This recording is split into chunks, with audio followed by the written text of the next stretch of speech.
अरविंद जी, आपको लगता है कि पाकिस्तान के साथ बातचीत से मसला हल होगा? क्योंकि यहाँ की रीजनल कुछ सियासी जमातों के लीडर हैं, वो ये कहते हैं कि अभी भी हमें पाकिस्तान से बात करनी होगी अगर कश्मीर का कोशिश मसला हल। नहीं करेगा कि दोबारा इंडिया पे कोई ऐसी हरकत करे, क्योंकि जो ऑपरेशन सिंदूर है वो सस्पेंड किया गया है, वो ख़त्म नहीं एक किया अहम गया। ज़रूरत है जम्मू कश्मीर के लोगों को स्टेटहुड की। किस तरह से देखते हैं? हालांकि होम मिनिस्टर साहब ने, प्राइम मिनिस्टर साहब ने ये वादा किया था कि वक्त आने पर दिया जाएगा, वो वक्त क्यों नहीं अटैक आ हुआ रहा? था, उसकी ग्रेविटी देखी होगी कि हमारे प्रधानमंत्री उस टाइम यूनाइटेड अरब में थे, वो अपना दौरा बीच में ख़त्म करके वापस आ गए। अस्सलाम वालेकुम नाज़रीन, आप देख रहे हैं पीर पंचाल स्पीक्स महमूद ख्वाजा के साथ। मैं इस वक्त मौजूद हूँ जम्मू में और मेरे साथ एमएलए जम्मू वेस्ट अरविंद गुप्ता जी हैं। काफ़ी उमूर पे बातचीत करेंगे। पहलगाम के सानिया के बाद पाकिस्तान की शेलिंग से मुतासर जो लोग हैं उनके हवाले से भी और दीगर उमूर पे भी बात करेंगे। अरविंद साहब, किस तरह देखते हैं जब पहलगाम में ये दहशतगर्दाना हमला होता है, हमारे जो 26 से ज़ायद मेहमान जो हैं वो शहीद हो जाते हैं, उसके बाद जो रिएक्शंस थे जम्मू कश्मीर के लोगों की, जो यूनिटी उभर कर सामने आई, इसको किस तरह देखते हैं? मुझे लगता है तारीख में पहली बार ये चीज़ हुई है। जैसे कि 22 अप्रैल की घटना से पूरा देश आहत था। जब पूरा जम्मू कश्मीर, पूरा भारतवर्ष, आपने इस जो अटैक हुआ था उसकी ग्रेविटी देखी होगी कि हमारे प्रधानमंत्री उस टाइम यूनाइटेड अरब में थे, वो अपना दौरा बीच में ख़त्म करके वापस आ गए थे। और सबसे बड़ी इस जो घटना हुई उसके बाद जम्मू कश्मीर ने जो भाईचारा दिखाया पूरे भारतवर्ष में और जम्मू कश्मीर में, वो एक बहुत सराहनीय वो है। जम्मू के लोगों ने एकजुटता दिखाते हुए, क्योंकि पाकिस्तान ने हमेशा कोशिश की भारत पे सीधी जंग से जीतने की, कभी वो जीत नहीं पाया, 4 जंग वो हार गया, आपने जैसे देखा होगा। तो उसके बाद उसने एक अलग नैरेटिव चलाने की कोशिश की कि वहाँ पे जाति धर्म पूछ के लोगों को मारा गया, लेकिन उसमें भी वो कामयाब नहीं हुआ। जम्मू के लोगों ने अपना भाईचारा दिखाया और आपने देखा होगा कि पहली बारी जब से मैंने होश संभाला हुआ है जम्मू कश्मीर के इतिहास में, पहली बारी बंद की कॉल जो है श्रीनगर से आती है और श्रीनगर से वहाँ से कॉल आती है और पूरा जम्मू कश्मीर, पूरा भारतवर्ष एक जिसे बोलते हैं आप, एक इंडिया जो पूरा है वो आपको एक मोती की माला में पिरोया हुआ दिखा। सभी लोग इकट्ठे एकजुटता होके, और पाकिस्तान भी उसको नाकामयाब रहा। लोगों में एक जो उसमें हमारे चीफ मिनिस्टर ने भी बोला कि मैं लोगों को क्या जवाब दूंगा, कि मैंने एज ए टूरिज़्म मिनिस्टर मैंने लोगों को बुलाया था कि आप हमारे यहाँ पे आओ, टूरिज़्म के लिए आओ। पूरा देश आहत था, पूरे जम्मू कश्मीर में, क्या एडमिनिस्ट्रेशन कितना भी।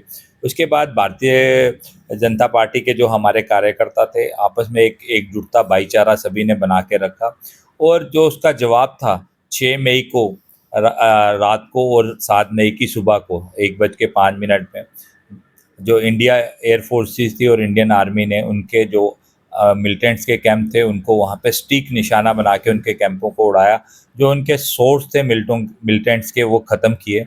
और उसके बाद जो पाकिस्तान था वो अपनी हरकतों से बाज नहीं आया, उसने फिर कायराना हरकतें करके, आपने देखा होगा कि पुंछ के अंदर लोगों के अंदर शेलिंग की, लोगों को मारा, बेगुनाह लोगों के अंदर, यहाँ पे रेजिडेंशियल एरिया में। उसका भी जवाब पाकिस्तान को दिया गया। बाद में पाकिस्तान को अपने घुटनों पे आना पड़ा।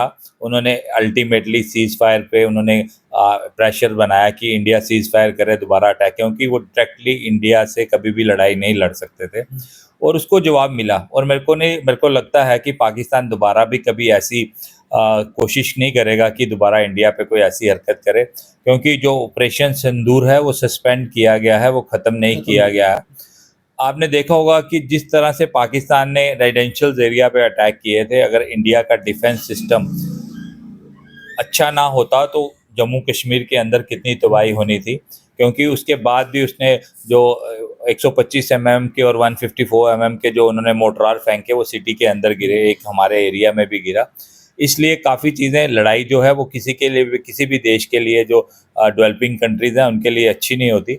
आपस में भाईचारा बना रहे, लेकिन अगर कोई आपकी देश की तरफ गलत नज़र से देखता है तो उसको जवाब देना भी बड़ा ज़रूरी है। अरविंद जी, हिज़्ब इख्तिलाफ की बात करें जिसमें कांग्रेस सर फहरिस्त है, इस ऑपरेशन सिंदूर के बाद जब सीज़ फायर होता है, उसके बाद काफ़ी सवालात जो है उनकी तरफ से उठाए जा रहे हैं, खासकर प्रधानमंत्री साहब पे। तो किस तरह से देखते हैं कि ये भी पूछा गया कि हमारे कितने रफ़ेल गिरे, हमारे कितने जेट जो हैं ये नुकसान हुए, ये क्यों नहीं बता रहे हैं आप? हिज़्ब इख्तिलाफ़ के जो ये सवालात हैं। तो दूसरी साइड ये भी कहा जा रहा है कि पुंछ में आज जैसा आपने भी कहा, हमें भी पता है क्योंकि हम कवर कर रहे थे, बहुत नुकसान हुआ है।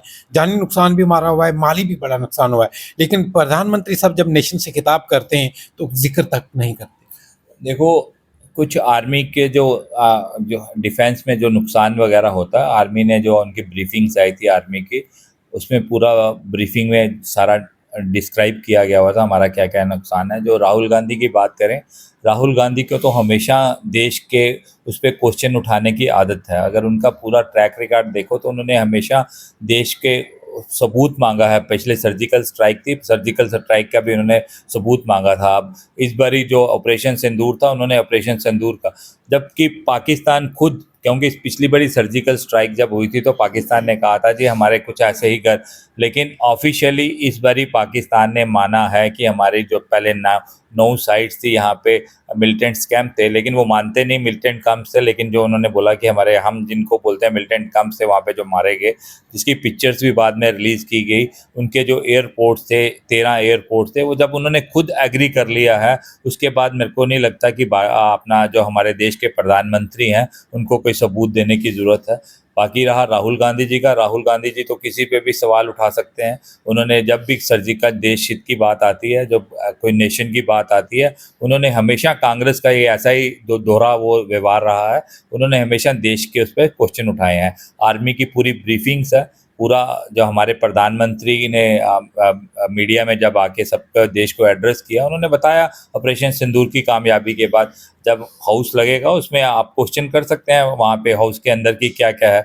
आप लोगों में एक गलत धारणा पैदा करना अपने देश के ऊपर, अपने देश को लोगों के आगे, बाकी कंट्रीज़ के आगे कमज़ोर बताना, वो एक गलत है। वो कांग्रेस का हमेशा दोहरा रवैया रहा है। आपने देखा होगा कि बाद में ऑपरेशन सिंदूर के बाद जो टीम्स गई हैं, हमारी 13 टीम्स अलग अलग कंट्रीज़ में, उनको कितना अच्छा रिस्पांस बाकी कंट्रीज़ ने दिया है, और पाकिस्तान को कैसे मुंह की खानी पड़ी है, और पाकिस्तान कैसे घुटनों के बल से नीचे गिरा है। चाहे अपना ओवैसी जी का हो, शशि थरूर जी का हो, जितनी भी स्टेटमेंट्स आपने देखी होंगी, और सब ने नरेंद्र मोदी जी का जो कार्य था, जो ऑपरेशन सिंदूर में जिस तरीके से उन्होंने पाकिस्तान को निस्तो-निबूत किया, उस सारी दुनिया ने उस पे सराहा। अरविंद जी, जब पाकिस्तान से बदला लेने की या पाकिस्तान पर चढ़ाई करने की बात आती थी, तो हिज़्ब इख्तिलाफ़ तमाम यानी लोगों का भी साथ रहा है प्रधानमंत्री के साथ, और हर जमात का साथ रहा है। और जब सीज़ फायर की बारी आती है, तो फिर कांग्रेस ये कहती है कि ट्रंप साहब को बीच में क्यों लाया? अगर मुद्दा बायलैटरल है तो उनको क्यों लाया और उन्होंने क्यों ट्वीट किया? हमारे प्रधानमंत्री साहब भी ये चीज़ कह सकते थे कि हम सीज़ फायर की तरफ जा रहे हैं। देखो, आपने जब देखा होगा कि सीज़ फायर में जब हुआ कि ट्रम्प जी की एक स्टेटमेंट आई कि हम, जो भारत और पाकिस्तान आपस में सीज़ फायर कर रहे हैं, इंडिया ने सीज़ फायर के लिए पहल नहीं की, पाकिस्तान ने जाके उसके आगे हाथ जोड़े, अपने घुटनों पे आ गया। उन्होंने सीज़ फायर करने का, प्रेशराइज़ करने के लिए उन्होंने बोला, लेकिन जब तक हमारे प्रधानमंत्री ने सीज़ फायर, आपने देखा होगा कि ऑपरेशन सिंदूर स्टिल कंटिन्यू है, और अपने प्राइम मिनिस्टर जी की स्टेटमेंट आई कि हमारी किसी भी दूसरी कंट्री की इंटरवेंशन जो है हम नहीं मानते, हम किसी को भी इंटरफेरेंस करने की इजाज़त नहीं देते। ये बायलैटरल मुद्दा है, ये आपस में ही सेटल होगा, इसमें थर्ड इंटरफेरेंस किसी की नहीं चाहिए। उसको इतना, पाकिस्तान इतना डर चुका था, अपने घुटनों पे आ चुका था, उसमें ट्रंप के पास जाके हाथ जोड़े, बाकी कंट्रीज़ के आगे हाथ जोड़े कि हम इंडिया के साथ नहीं लड़ सकते, हमें बचाया जाए। अगर कोई भी कंट्री जब आपने आपको सरेंडर करती है तो उसमें आपको दोबारा उस पर अटैक करने का, क्योंकि आपने हमारा जो अटैक का वो देखा होगा कि हमारा जो टारगेट था, एक पर्टिकुलर टारगेट था, चिन्हित करके टारगेट किया गया था कि वहाँ पे जो उनके कैंप थे उनको डिस्ट्रॉय किया गया था, ना कि पब्लिक के ऊपर कहीं अटैक किया गया था। उनके सिर्फ एयरपोर्ट्स पे स्ट्राइक की गई थी, कहीं पे पब्लिक को, हमने पर्टिकुलर पब्लिक यहाँ पे रहती हो वहाँ पे डैमेज करने की कोशिश नहीं की। लेकिन पाकिस्तान ने जो डैमेज किया हमारे पब्लिक के अंदर, पुंछ के अंदर, आपने देखा कि 15 लोग जो शहादत दी उन्होंने, और कितना जानी मानी नुकसान जो हुआ पुंछ के अंदर हुआ, पुंछ, मेंढर, सुरनकोट, अपना माजाकोट, वो इस एरिया में इन्होंने बेल्ट और पूरे बॉर्डर्स पे इन्होंने फायरिंग की, और पूरे रेजिडेंशियल। आपने कभी, मेरे को नहीं लगता कि आज से पहले मेरी होश में, तो चलो मैं 50 साल का बता सकता हूँ, मेरी होश में जम्मू के अंदर कभी सोचा ही नहीं होगा कि जम्मू के शहर के अंदर बम गिरेंगे। और आप जम्मू शहर के अंदर, जम्मू सिटी के अंदर अभी थोड़े दिन पहले जो 2 आपको मोर्टार शेल है आरटीओ ऑफिस के बाहर मिलते हैं, उसके बाद 2 शेल कहीं पे मिलते हैं। इसलिए उन्होंने अपने अपने जब वो देश भारत का मुकाबला करने में नाकामयाब हो गए, तो उन्होंने अपने आप में सरेंडर करने के लिए उन्होंने ट्रम्प का सहारा लिया। अरविंद जी, आपको लगता है कि पाकिस्तान के साथ बातचीत से मसला हल होगा? क्योंकि यहाँ की रीजनल कुछ सियासी जमातों के लीडर हैं, वो ये कहते हैं कि अभी भी हमें पाकिस्तान से बात करनी होगी अगर कश्मीर का मसला हल करना है। मेरे को लगता है कि ऑपरेशन सिंदूर से पहले 22 अप्रैल की बात के बाद जो है, जो हमारा जम्मू कश्मीर को और भारतवर्ष का एक ही नज़रिया है कि बायलैटरल टॉक्स तब होंगी जब पाकिस्तान बिल्कुल सुधर जाएगा, पाकिस्तान जो जो जो या अपनी एक्टिविटीज़ हैं ये छोड़ देगा। उससे पहले मेरे को नहीं लगता कि जम्मू कश्मीर का कोई व्यक्ति भी अब यहाँ से चाहता है कि पाकिस्तान के साथ बातचीत की जाए, क्योंकि 22 अप्रैल के बाद पूरा देश आहत था। आपने आज जम्मू कश्मीर के देखा होगा कि जम्मू कश्मीर कैसे तरक्की की राह पे चल रहा था। पिछले 2 सालों या 3 सालों में आपने श्रीनगर के अंदर टूरिज़्म देखा होगा कि 2-2.5 करोड़ टूरिज़्म था, तो श्रीनगर के अंदर था। आज आप श्रीनगर में हालात देख लो कि श्रीनगर के अंदर टूरिस्ट तक नहीं है, और जम्मू के अंदर भी टूरिज़्म का, लोगों की इंडस्ट्रीज़ जो हैं, क्या टूरिज़्म इंडस्ट्री, क्या दूसरी इंडस्ट्री, क्या माता वैष्णो देवी का आपने पिलग्रिम्स देखो, जम्मू कश्मीर के अंदर नहीं है। जम्मू कश्मीर के सभी लोग एक मत में, अब पहले कोई बोल रहे कि आप रीजन वाइज या आप लैंग्वेज वाइज की कोई डिफरेंस हो सकता है, मेरे को लगता है कि अब एक पूरे भारतवर्ष के साथ जम्मू कश्मीर भी आज की डेट में भारतवर्ष के साथ खड़ा है। जम्मू कश्मीर भी 2047 में भारतवर्ष के साथ, जैसे पूरा भारतवर्ष 2047 में डेवलपिंग नेशन में आएगा, जम्मू कश्मीर भी 2047 की, क्योंकि हमारे उमर अब्दुल्ला जी ने जो बात की थी कि हम 2047 के लिए काम कर रहे हैं जम्मू कश्मीर को, और मेरे को बड़ी अच्छी बात उनकी लगी कि उन्होंने पीछे का जम्मू कश्मीर ना देख के आने वाले जम्मू के लोगों की तरक्की कैसे हो सकती है, उनको पता है कि हम देश के साथ चलेंगे। आपने जो नरेंद्र भाई मोदी जी का विज़न है, अगर उस विज़न के साथ हम चलेंगे तो हम जम्मू कश्मीर को बड़ी आगे तक लेके जाएंगे। और एक जम्मू कश्मीर एक कुदरत की एक कश्मीर के अंदर वो है कि टूरिज़्म इतना श्रीनगर के अंदर है, और जम्मू कश्मीर में भी जम्मू के अंदर भी इतने डेस्टिनेशंस हैं कि वहाँ पे टूरिज़्म की और पिलग्रिम्स की कोई कमी नहीं है।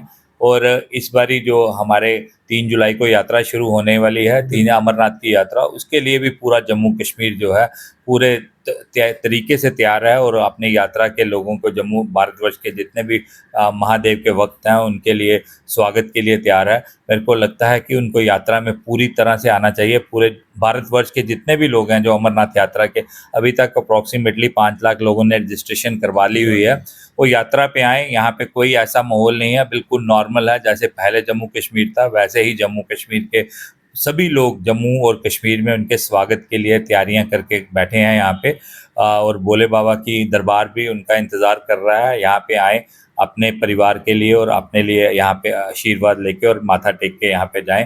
जम्मू कश्मीर उनका पूरी तरह से इंतज़ार कर रहा है। अरविंद जी, अभी कुछ दिन पहले होम मिनिस्टर साहब ने जम्मू कश्मीर का दौरा किया, खासकर पुंछ में भी गए, और जो हमारे लोग शहीद हुए थे उनके लवाहिकीन को एक एक जो चिट्ठी दी है मुलाजमत के लिए। दूसरी तरफ अगर देखा जाए, स्टेट गवर्नमेंट को किस तरह से देखते हैं आप? होम मिनिस्टर साहब ने लेटर दिए हैं, लेकिन वहाँ एक काबीना वजीर जावेद राणा ही मौजूद थे, तो चीफ मिनिस्टर उमर अब्दुल्ला साहब का कद कहाँ पे देखते हैं आप? नहीं, देखो, जो ये आपने जम्मू कश्मीर जो है एक यूटी है, यूटी को जो हेड करते हैं हमारे होम मिनिस्टर हैं, एचएम हेड करते हैं, और चीफ मिनिस्टर उमर अब्दुल्ला हैं, जो उमर अब्दुल्ला अपनी जगह पे हैं। आपने देखा होगा कि जितने भी हमारे यहाँ पे जो जिन्होंने शहादत दी, उनको कहीं ना कहीं किसी सारे परिवार को किसी ना किसी को नौकरी दी गई, उनको ऑर्डर्स वगैरह दिए गए, और जितने लोग घायल थे उनको भी जो सेंट्रल गवर्नमेंट ने जो उनका रिलीफ था उसके लिए भी, और जहाँ पे जो पार्शियल डैमेज थे जो घरों के लिए, और आपने जिसके जो फुली डैमेज घर थे उनके लिए भी पैसा वगैरह जो रिलीफ था वो दिया गया। और उन्होंने कहा कि आगे जो बेहतर बन सकता होगा उसके लिए भी और उमर अब्दुल्ला जी ने भी, आपने देखा होगा कि मैं अपने एरिया की बात करूं तो रिहाड़ी में जैसे ही बम ब्लास्ट होता है, सुबह 5:40 का टाइम था जब यहाँ पे मोटरार गिरा। 6 बजे मैं पहुंचा वहाँ पे। उसके बाद 8:30 बजे उमर अब्दुल्ला जो हमारे चीफ मिनिस्टर हैं, वो भी वहाँ पे आए। उन्होंने भी मौके का जायज़ा लिया और लोगों से बोला कि आपको घबराने की ज़रूरत नहीं है, मैं यहाँ पे हूँ, अगर कोई भी कहीं पे दिक्कत आएगी। और वो लोगों के साथ खड़े हैं और उन्होंने वहाँ पे दौरा किया जगह का। और इसके बाद वो जहाँ-जहाँ भी गए, एक हमारे ऑफिसर थे एडीडीसी, आपने वो थापा, उन्होंने भी शहादत दी अपनी राजौरी के अंदर। ऐसे काफ़ी सारे लोग थे। माइनर इंजरीज हुई, कुछ ऐसा भी हुआ। एक पुंछ का की वारदात देखो तो छोटे-छोटे बच्चों के वहाँ पे एक छोटे भाई-बहन थे, उन्होंने अपनी शहादत दी। और उनके पेरेंट्स को आज से 15 दिन पहले, 10 दिन पहले बताया गया कि उनको पता चला उसके फादर को कि वो भी काफ़ी इंजर्ड थे। उनको बताया गया कि आपके दोनों बच्चों ने शहादत दी है। ऐसा नहीं है, पूरे सेंटर का नेतृत्व और हमारी स्टेट का नेतृत्व जो था लोगों के साथ खड़ा था। मेरे को कुछ ऐसा लगता नहीं है, एक मिलजुल के एक टीम वर्क की तरह काम हो रहा था। जानी नुकसान की कभी भरपाई नहीं होती है, अलबत्ता जो माली नुकसान हुआ है तो उसमें भी कहा जा रहा है कि लोगों के साथ अभी इनिशियल स्टेज में मजाक किया गया है। 5,000 6,000 ये काफ़ी होता है। नहीं, उसके लिए मैंने अपने कॉन्स्टिट्यूएंसी के अंदर मैंने 19 लोगों का एक वो एस्टीमेट वगैरह बनाया था। कुछ लोगों को इन्होंने जो मैंने एनडीआरएफ ने एक वो बनाया था, इनके कोई क्लास थे, उसमें पार्शियल डैमेज के लिए 6500 रुपया और फुली डैमेज के लिए 1,20,000 रुपया। आपने देखा होगा कि कंस्ट्रक्शन कास्ट वगैरह इतनी ज़्यादा है कि 6500 में तो मेरे को लगता है कि खिड़कियों के शीशे वगैरह जिनके टूटे हैं उनके लिए तो ठीक है। 70% घर ऐसे थे जिनके लिए पार्शियल डैमेज में जो कवर हो जाते थे, लेकिन 30% ऐसे हैं, कुछ ऐसे गरीब लोग हैं जो अपना घर दोबारा बना नहीं सकते। उसके लिए उनकी लड़ाई भी हम लड़ रहे हैं। हमने एडमिनिस्ट्रेशन से भी बात किया, हमारे जो कंसर्न डीसी हैं वहाँ पे हमारे डिवकम हैं, हमने उनसे भी बात की है कि उनको कैसे इसमें से रिलीफ दिया जाए। मेरे को लगता है कि कोई ना कोई प्रोविज़न बनेगा उनको रिलीफ देने के लिए, कहीं न कहीं से फंड जनरेट करके उनको पैसा दिया जाएगा। उसके लिए हम कोशिश कर रहे हैं। जो इमीडिएट रिलीफ था वो उनको मिल गया है, बाकी रिलीफ में थोड़ा-सा टाइम लगेगा। मेरे को लगता है कि गवर्नमेंट ने जो उनके पीडब्ल्यूडी डिपार्टमेंट ने जो उनका वो बनाया था, आइडेंटिफ़ाई करके पर्टिकुलर जो बनाया हुआ है, उसके लिए मुद्दे पे हम बात करेंगे। मेरी उसके बारे में बात हुई भी है। मेरे को लगता है कि जो उन्होंने बनाए हुए हैं, एस्टीमेट्स वगैरह बनाए हुए हैं, उस पे भी वर्कआउट करके जल्दी उनको कोई ना कोई पैसा मिलेगा। एक अहम ज़रूरत है जम्मू कश्मीर के लोगों को स्टेटहुड की, किस तरह से देखते हैं? हालांकि होम मिनिस्टर साहब ने, प्राइम मिनिस्टर साहब ने ये वादा किया था कि वक्त आने पर दिया जाएगा, वो वक्त क्यों नहीं आ रहा? आपने देखा होगा कि अब जो हालात थे आहिस्ता-आहिस्ता स्टेटहुड की तरफ जा रहे थे। आपने असेंबली में भी देखा था, असेंबली में भी जब डिस्कशन हुई स्टेटहुड के ऊपर, क्योंकि स्टेटहुड का जो मुद्दा था वो सेंटर का इशू है। सेंटर में जब पार्लियामेंट, हाउस ऑफ पार्लियामेंट के अंदर डिसाइड हुआ हुआ कि स्टेटहुड मिलेगी, जब हमारे होम मिनिस्टर ने बोला हुआ है, जब प्राइम मिनिस्टर ने बोला हुआ है, उसके बाद मेरे को लगता नहीं है कि किसी के कोई वर्ड्स रह जाते हैं कि बोलने के लिए कि स्टेटहुड हम उसके लिए एलिजिबल ही नहीं है कि हम बोलेंगे, जब वहाँ पे हमारी अथॉरिटीज़ ने बोल दिया हुआ है। उसके बाद मेरे को लगता था कि जो आने वाला समय था हमारी जल्दी ही स्टेटहुड मिलने वाली थी, लेकिन वो 22 अप्रैल का एक वो काली रात, वो काला दिन था, जो वो जो घटना हुई, 26 लोगों ने हमारे यहाँ पे शहादत दी। मेरे को लगता है कि जब चीज़ें एमिकेबली थोड़ा-सा सेटल हो जाएँगी, स्टेटहुड कोई मुद्दा नहीं है। जब हमारे प्रधानमंत्री यहाँ पे आए थे योगा डे पे, उन्होंने बोला था कि मैं इलेक्शन अनाउंस करूँगा, और तब भी उन्होंने बोला था कि मैं स्टेटहुड भी दूँगा। इलेक्शन भी आपने देखा कि उसे अपने टाइम के अकॉर्डिंग वहाँ पे इलेक्शन भी करवाए गए, और 2014 के बाद 2024 में यहाँ पे इलेक्टेड रिप्रेजेंटेटिव आए, यहाँ पे गवर्नमेंट फॉर्मेशन हुई। मेरे को लगता है कि आने वाले टाइम में स्टेटहुड का भी जैसे ही थोड़ा-सा चीज़ें नॉर्मल होती हैं, पाइपलाइन में तो मेरे को आहिस्ता-आहिस्ता नॉर्मल होगी हुई थी। कुछ ऐसी घटना हो गई कि पूरा देश जिससे आहत हुआ, तो आने वाले टाइम में स्टेटहुड भी जल्दी हो जाएगी। अरविंद जी, भारतीय जनता पार्टी के वोट शेयर की मैं बात करूं तो इस बारी पिछले असेंबली इलेक्शन में जब हमने देखा तो काफ़ी बड़ा है, खासकर कितना पीर पंचाल से। तो आने वाले वक्त में मुस्तकबिल में किस तरह देखते हैं? क्या भारतीय जनता पार्टी जम्मू कश्मीर के अंदर सरकार बना पाएगी? देखो, आपने श्रीनगर में भी लोगों का जो रुझान और लोगों का विश्वास है भारतीय जनता पार्टी की तरफ बढ़ा है। आपने देखा कि हमने एक से सफ़र शुरू किया था, एक से आहिस्ता-आहिस्ता सफ़र को हम कभी पीछे वापस नहीं, रिवर्ट बैक नहीं गए, हम हमेशा आगे बढ़े। 1 से 29 पे पहुँचे, लोगों का विश्वास आहिस्ता-आहिस्ता। अब वैली के अंदर भी लोगों का जो विश्वास है हमारे प्रति बढ़ रहा है, और हमारे देश के प्रधानमंत्री जो जिनके हाथों में देश का नेतृत्व है उनके प्रति भी जो युवा है उसमें काफ़ी एक उत्साह और एक विश्वास है। मेरे को लगता है कि आने वाले टाइम में, जैसे आपने दिल्ली में देखा होगा कि 2 से हम शुरू हुए थे, 2 के बाद इस बारी अब तीसरी बारी नरेंद्र भाई मोदी जी तीसरी बारी सरकार बना के देश के प्रधानमंत्री हैं, और जम्मू कश्मीर आने वाले, जैसे जो लोगों का, युवाओं का और लोगों का विश्वास हमारे देश के नेतृत्व पर है और भारतीय जनता पार्टी पर है, मेरे को लगता है कि आने वाले समय में जम्मू कश्मीर के अंदर भी भारतीय जनता पार्टी की अरविंद जी, क्या आपको ये लगता है कि जब जम्मू कश्मीर में भारतीय जनता पार्टी की सरकार आएगी तो तब स्टेटहुड का दर्जा दिया जाएगा, ऐसा? नहीं, देखो, भारतीय जनता पार्टी की सरकार एक चीज़ है, जो कमिटमेंट्स है हमारे देश के प्रधानमंत्री की और अपना एचएम की, वो अलग चीज़ है। स्टेटहुड जो है हमें मेहनत करना पड़ेगा उसके लिए। एक प्रधानमंत्री ने जो विश्वास लोगों में दिखाया हुआ है, उस विश्वास को लेके मैं अपने जम्मू कश्मीर के अंदर जो गवर्नमेंट की बात कर रहा हूँ, और उस विश्वास को, मेरे को पूरा विश्वास है कि आने वाले समय में जो युवा है और जो आने वाली पीढ़ी है, जिसको जो हमारे प्रधानमंत्री को अपना आइडियल मानती है, कि जम्मू कश्मीर के अंदर भारतीय जनता पार्टी की सरकार आएगी। अरविंद जी, आपकी कॉन्स्टिट्यूएंसी में कल एक, यहाँ हमने देखा आपकी वीडियो काफ़ी वायरल जा रही है और काफ़ी गुस्से में लग रहे थे आप जब दीवार गिराई जाती है, तो क्या मामला था वो समय? एक अपना अभिनव थिएटर और एक वार्ड नंबर 12 है कृष्णा नगर, आपने मीट मार्केट के साथ में, वहाँ पे एक अभिनव थिएटर की एक वॉल बनी हुई थी, काफ़ी देर की थी। उस वॉल को पहले भी रोका गया, वो पहले भी एक इश्यू हुआ था। उसके अंदर मंदिर था, शिव जी का मंदिर था, और एक वहाँ पे वर्मी थी, नाग देवता की वर्मी। वहाँ से एक रास्ता जाता था, वहाँ के पब्लिक जो थी वो उस मंदिर के अंदर जाती थी। कल अचानक सुबह 9 बजे मेरे को फ़ोन आता है, वहाँ पे पूरी फोर्स, वहाँ पे 70-80 पुलिस वाले, लेडीज़ पुलिस, सारे पुलिस वाले और इमीडिएट डिपार्टमेंट वाले, वहाँ पे पीडब्ल्यूडी वाले वॉल बनाना शुरू कर देते हैं।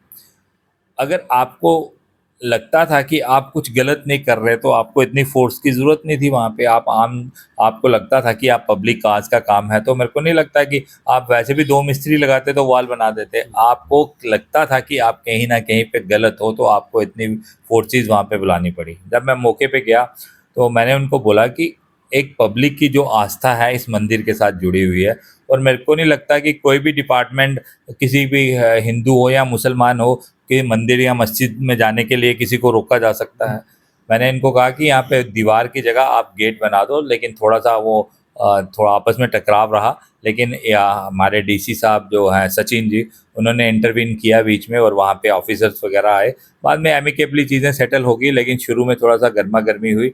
लेकिन जहाँ पे पब्लिक के सेंटिमेंट्स की बात आती है और पब्लिक को राइट्स की बात आती है, वहाँ पे हम एज ए लोकल रिप्रेजेंटेटिव, और मेरी कॉन्स्टिट्यूंसी की बात है, हम तो अपने पब्लिक के साथ खड़े मिलेंगे। उसके साथ, उसके लिए हमें कोई भी संघर्ष करना पड़ता तो हम वहाँ संघर्ष के लिए भी तैयार थे, लेकिन ऐसी नौबत आई नहीं। इमिकेबली चीज़ें सेटल होगी और वो भी एग्री हो गए, और हमें भी जो उनकी नॉर्म्स थे कि ऐसा होना चाहिए, उनको भी कुछ डाउट्स थे कि ऐसा, क्योंकि कुछ चीज़ें ऐसी थी जो थी नहीं, सिर्फ अब बनाई गई थी कि ये चीज़ें हो जाएंगी, सोच लो कि ये होगा वो होगा, ऐसा कुछ नहीं था। एक आपस में टकराव पैदा करने की बात हो रही थी कि लोगों और पब्लिक, एडमिनिस्ट्रेशन और पब्लिक के बीच में अननेसेसरली कौन क्या करता है। मेरे को लगता है कि कुछ हमारी एडमिनिस्ट्रेशन में भी ब्लैक शिप्स ऐसी हैं जो पब्लिक और एडमिनिस्ट्रेशन का आपस में तालमेल है, कहीं ना कहीं टकराव बना रहे वो चाहती हैं, लेकिन सारी चीज़ें एमिकेबली सेटल होने के बाद मेरे को लगता है कि कल गेट भी लग जाएगा, और उसमें गेट में भी कुछ टाइमिंग्स हैं उस मंदिर में जाने के लिए। फुल डे हमें भी गेट नहीं चाहिए था, एक सिर्फ आस्था का विषय था, इसलिए हमें बोलना पड़ा। महराज मलिक के काम करने के तरीकों को किस तरह देखते हैं आप? देखो, महराज मलिक का जो काम कर रहे हैं, उनके काम करने का, उनके वीडियो वगैरह रेगुलर वायरल होते हैं। एक काम करने का तरीका है, अलग अलग तरीका है, लेकिन मैं कहता हूं कि किसी की इंटीग्रिटी और किसी के उस पर चैलेंज नहीं करना चाहिए आपको। और जो ऑफिसर्स हैं उनके काम पे क्वेश्चन आप तब कर सकते हो जब वो काम गलत कर रहे हैं। आप पर्टिकुलर किसी भी प्रोफेशंस या डॉक्टर्स को, पीछे जिन्होंने डोडा हॉस्पिटल में उन्होंने जाके डॉक्टर्स को वो बोला, उनका अपना काम करने का तरीका है, हमारा अपना काम करने का तरीका है। मैंने आपको जिक्र भी किया कि हमारे यहाँ पे जब ऑपरेशन सिंदूर शुरू हुआ, तो एक मैं मेडिकल हॉस्पिटल के अंदर मेडिकल टीम के साथ था वहाँ पे। इन्होंने वहाँ पे उनकी वर्किंग कहीं पे अगर मेरे को कमी लगती है तो मैं उनको बताने की कोशिश करता हूँ कि ये कमी, अगर वो कमी नहीं दूर करते तो मैं पब्लिकली नहीं, उनको एक बारी दोबारा अटेम्प्ट करता हूँ कि, क्योंकि एक डॉक्टर मेडिकल प्रोफेशन ऐसा है कि आप उसको एक इज़्ज़त देनी चाहिए। क्योंकि एक माँ अपने बच्चे को कहीं भी अगर छोड़ सकती है तो वो एक डॉक्टर के हाथों में ही, अदरवाइज़ आपने जो माँ है अपने बच्चे को, किसी को कोई वो चुंटी भी लगा दे तो वो बोलना शुरू कर देती है, और डॉक्टर के इतना विश्वास होता है कि वो अपनी माँ जो अपने बच्चे को भी डॉक्टर के हाथों में छोड़ देती है। एक अच्छी तैयारी थी हमारे यहाँ पे जब ऑपरेशन सिंदूर के टाइम, जितना भी मेडिकल कॉलेज के principal, medical superintendent, head of department, जितना भी ब्लड बैंक वगैरह, जितना भी ऑपरेशन थिएटर्स थे जो, और क्या वो जो हमारा यहाँ पे ऑपरेशन रूम बनाया गया था, सारा अच्छा प्रिपरेशन थी, 24/7 थे। इवन कि जिस दिन शेलिंग हो रही थी, मैं भी रात को 10 बजे से लेकर रात को 12 बजे तक जब पुंछ में शेलिंग हुई, लेकिन माता रानी की कृपा जम्मू कश्मीर में बनी रही कि कोई ऐसी वारदात नहीं हुई। लेकिन उनका अपना काम करने का तरीका है, लेकिन मैंने देखा कि हमारा यहाँ पे मेडिकल कॉलेज के अंदर लोड भी रहता है। जितना भी आपने देखा कि जम्मू कश्मीर के अंदर जितने भी हॉस्पिटल्स हैं, अल्टीमेटली जो लोड है वो अगर कुछ आता है तो मेडिकल कॉलेज के अंदर आता है। कुछ कमी ज़रूर हो सकती है, उस कमी को हम कैसे सुधारें हमें वो देखना चाहिए। हमें किस चीज़ें, जहाँ पे कुछ चीज़ें एक्सपोज़ करनी है वो एक्सपोज़ भी करनी चाहिए, लेकिन एक मर्यादा में रह के सारी चीज़ें करनी चाहिए। मेरे को लगता है कि हमारा जो मेडिकल सिस्टम है अच्छा है, पहले से काफ़ी बेहतर भी हुआ है, और आने वाले टाइम में अच्छा तरह से काम करेगा। अरविंद जी, पब्लिक के लिए क्या मैसेज रहेगा? आपसी भाईचारा, अमनो अमान से रहें ताकि मुल्क एक गुलदस्ते की तरह और खिले। जम्मू कश्मीर के लोगों ने 22 अप्रैल के बाद जो भाईचारा आपस में दिखाया है वो सराहनीय है। मेरे को लगता है कि जम्मू कश्मीर में पिछले 70 सालों में एक एग्जाम्पल सेट की है, और जम्मू कश्मीर के लोग सभी पूरे देशवासियों को अमरनाथ यात्रा के लिए आमंत्रित करते हैं। जम्मू कश्मीर का और भोले बाबा का दरबार जो है लोगों के लिए सजा हुआ है। मैं सभी को आमंत्रण देता हूं जम्मू कश्मीर में भोले बाबा के दरबार में आके आशीर्वाद प्राप्त करें। वैसा ही जम्मू कश्मीर है जैसा आपने देखा हुआ है, वहीं पे वैसा ही प्यार, वैसा ही लोगों में प्रेम भाव है। आप जम्मू कश्मीर में आएँ, जम्मू कश्मीर आपको खुले दिल से आपका स्वागत करता है। अरविंद जी, बहुत शुक्रिया बात करने। नाज़रीन, ये थे हमारे साथ एमएलए वेस्ट और भारतीय जनता पार्टी के लीडर अरविंद गुप्ता साहब, जिन्होंने अपनी बात रखी और काफ़ी अच्छे मैसेज दिए मुल्क की सलामती के लिए, तामीर और तरक्की के लिए हम सबको यूनाइट होकर आगे आना है। आप अपना और अपनों का बहुत ख्याल रखिए। देखते रहिए पीर पंजाब स्पीक्स। अल्लाह ने के बाद।